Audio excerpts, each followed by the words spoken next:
In January this year, a tragedy in the German town of Aschaffenburg shook the country. An Afghan man later diagnosed with paranoid schizophrenia killed a 2-year-old toddler and a bystander who tried to help. The court ruled that he would be permanently confined to a psychiatric hospital. Other fatal attacks perpetrated by migrants and asylum seekers in Germany, Ireland, France, and the UK have followed. Over the last few months in Britain, migrants and asylum seekers have been on trial or have been convicted of a number of serious crimes, including murder, rape, and violence. But the attacks don't just spark grief, they also reignite one of Europe's most heated and distorted debates. Do migrants make Europe less safe? It's a complex question shaped by many push and pull factors. In this video, we are going to break it down. The fatal stabbing of a 2-year-old and a bystander in a park in Aschaffenburg reignited debates over migration just weeks before Germany's national elections. Prosecutors said the attacker, an Afghan migrant named Inamullah O, was suffering from paranoid schizophrenia. Die Kammer hat eine sehr umfangreiche Beweisaufnahme über 5 Verhandlungstage durchgeführt. Sie hat zahlreiche Zeugen vernommen. Sie hat die Vorgeschichte des Beschuldigten seit seiner Einreise nach Deutschland aufgeklärt. Sie hat auch die psychiatrische Vorgeschichte und die Vorerkrankungen des Beschuldigten aufgeklärt. In October, violent clashes broke out in Dublin after hundreds gathered outside an asylum center following the alleged sexual assault of a 10-year-old girl. Local media reported that the 26-year-old man accused of the assault was an asylum seeker and that the incident occurred on the grounds of the City West Hotel, which houses asylum applicants. Northern Ireland also saw racism-fueled disorder in August following similar riots in English towns and cities. Every few months, a crime involving a migrant suspect appears to cause a political earthquake. While courts and authorities work through individual cases, public opinion rarely waits for nuance. Horrific crimes do occur, and members of migrant communities and asylum seekers have committed crimes. But what does the evidence actually show? Does a higher number of migrants mean more crime? Let's start with what the research says. In February this year, researchers at Germany's IFO Institute published a study spanning analysis of the police crime statistics by district for the years 2018 to 2023. It found that migration to Germany does not lead to higher crime rates at the place of immigration. Most of the studies find that migration does not increase crime locally, and we just wanted to update this for Germany for the most recent time periods, and we find more or less the same results as the other studies find.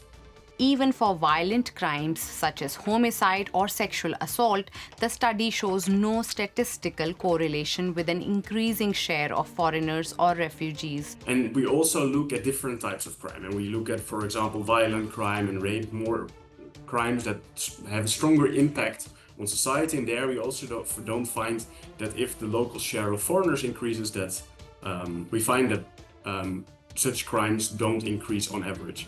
Of course, there's some incidents that get broad attention in the media, like what you mentioned, Aschaffenburg, and other events that got a lot of attention in the media. Maybe this might also be the fact that crimes committed by foreigners are much more likely to be picked up by the media, but it's a bit hard to kind of compare these kind of high impact crimes, and it's understandable that people pay a lot of attention to them.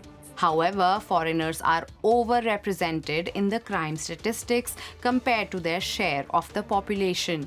We asked the expert what factors can lead to that. If we just look at the nationwide numbers, that immigrants are overrepresented in crime statistics, and they're overrepresented not by a little, but something by a factor of 2.5 to 3. So it's actually pretty large overrepresentation. Of course, demographic patterns play a large role. Immigrants are younger, they're more likely to be male, and these are risk factors that the criminology literature has found strongly impact individuals' propensity to commit crimes.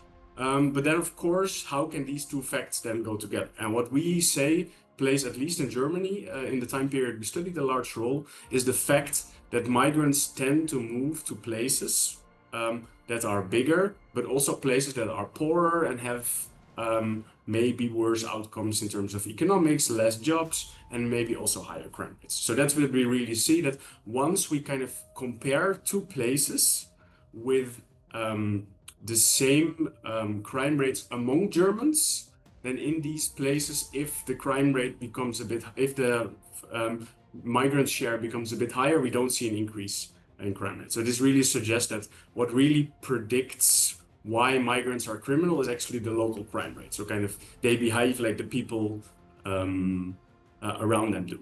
There are similar studies conducted in other parts of Europe. The Migration Observatory at Oxford University found that non-UK citizens are more often convicted for drug or fraud offences but less often involved in robbery or violent personal crimes compared to UK citizens. Statistically, migrants are not driving violent crimes in the UK. I think the incarceration rates data and paper show something very interesting, that the overrepresentation that we have in many places in continental Europe, some of these papers, they find that there's some increase in poverty crimes, which are typical crimes that are committed, like theft, for example, typical crimes that are committed by people that are in poor situations. So if the numbers are so clear, why does fear persist? Because perception isn't shaped by statistics, it's shaped by stories.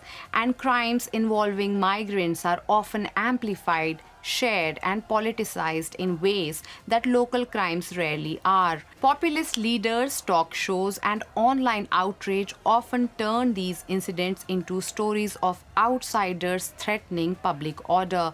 In this way, fear becomes a tool, even a form of political currency. Look what's happened to Europe with the immigration. They have people flooding Europe all over the place, and it's hurting it. The crime rates are way up. A lot of bad things are happening. And I tell the leaders all the time, you better stop or you're not going to have Europe anymore. It's a very dangerous thing they're doing. Many studies also have looked at what happens to the perceptions of crime as well as people's general perceptions of safety. And there we see that especially when the population share of people from a non-native background or a different ethnicity increases, that people feel more unsafe. The question is then, how can we effectively tackle this? And I think this is very hard to do without taking very illiberal measures, because you cannot just say that we completely should change the media system, even if that would not be possible. But maybe there are some small interventions that one could take. So a colleague of mine, they looked at a paper in a newspaper in Germany, the Sächsische Zeitung. And what they did from one day to the other, this newspaper started always reporting the nationality or even the background, I think, of the criminals themselves.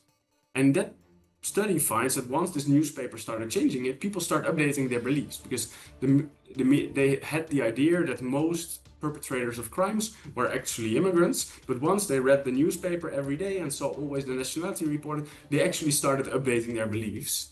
And I think this kind of shows that media framing and accurate information in the media could kind of limit this kind of perceptions which are maybe not completely based in the truth. In the Aschaffenburg case, the attacker was severely mentally ill, a fact that complicates the label of migrant crime. Yet, discussions about mental health in refugee populations rarely make headlines. Many asylum seekers come from war zones, carrying trauma and often lacking consistent access to care.